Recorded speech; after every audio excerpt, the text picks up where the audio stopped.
Mr. Ellis, my first question is for you. Will you elaborate on your testimony that highlights the harmful precedent that this land exchange will set for the National Historic Preservation Act, and how the terms of this land transfer will impact future tribal nations?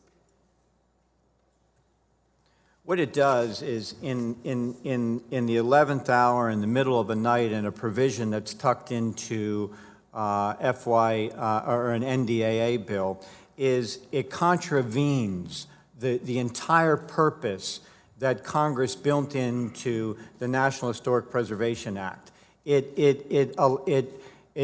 does an end around, okay, if you will, the responsibilities that federal agencies have in interacting and engaging and consulting with tribes on the importance of these sites, and discuss ways to either avoid, mitigate, or completely move away from the action that is taken that could damage and impact the site. So if we're not, like I mentioned previously with the chairman's questions, if we're not completely following what was intended and mandated in the National Historic Preservation Act, and allow it to be waived or moved through another legislative act, there's serious long-term damage to Indian country. Thank you, Mr. Ellis. My next question is for Chairman Mr. Nossi. In November, you informed the Forest Service that you're taking a religious position and assume residence at the Oak Flat Campground in the Tonto National Forest. Will you tell us why you chose to return to your ancestral homeland, and why this is important to the San Carlos Apache tribe, and also the issue that you're fighting for today? The reason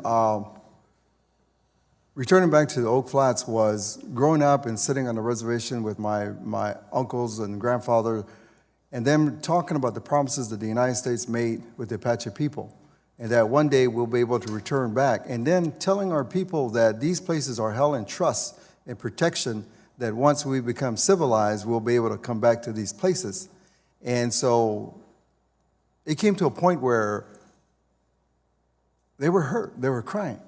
There were men that were crying, no longer to be able to go back to what they knew. And I grew up in that era, with my mother being a prisoner of war, being born on the reservation.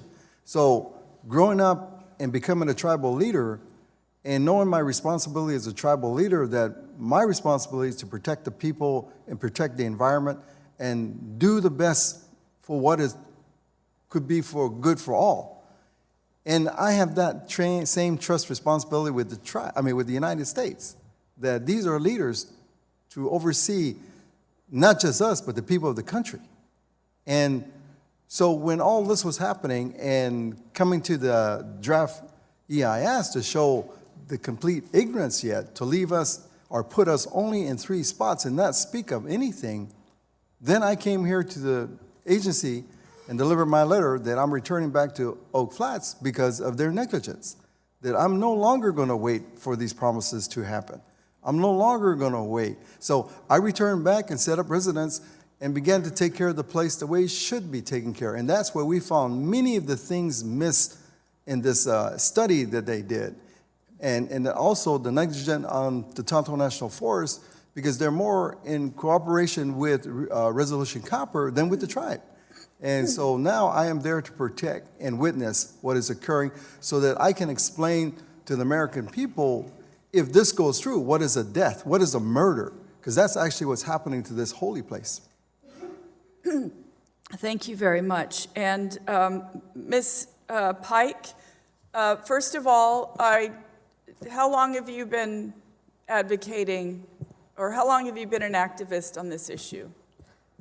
I feel like my entire life. As Indigenous people, our first breath is fighting. Thank you. Ms. Pike, you speak to the importance of Apache culture and how it is an integral part of your identity. Can you talk about the challenges that you faced in your life as an Apache and how your cultural practices have helped you to overcome those?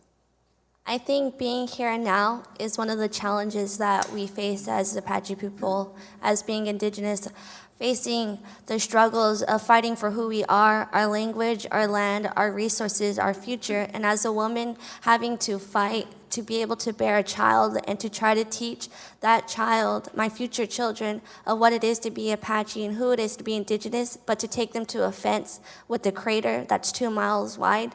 That is something that I'm fighting. It's for our future.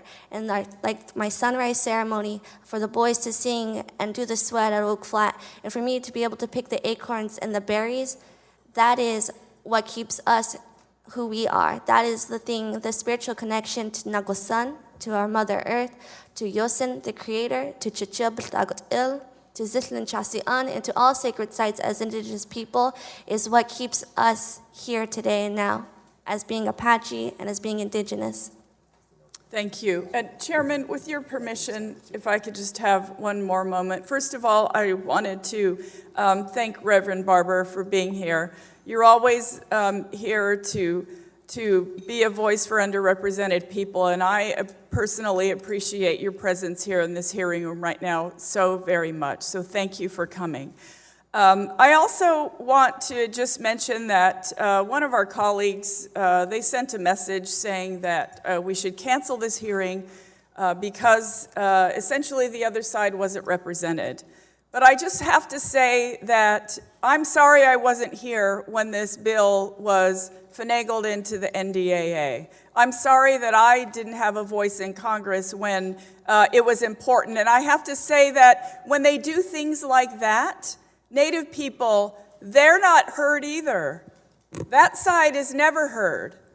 And so I think that if your organization, Apache Stronghold, would have had, a couple $1 million in the bank, you could have hired some lobbyists to come out here and lobby every single Congress member to say, please don't vote for this. Please make sure that stays out of the NDAA because this will affect the future of our tribe.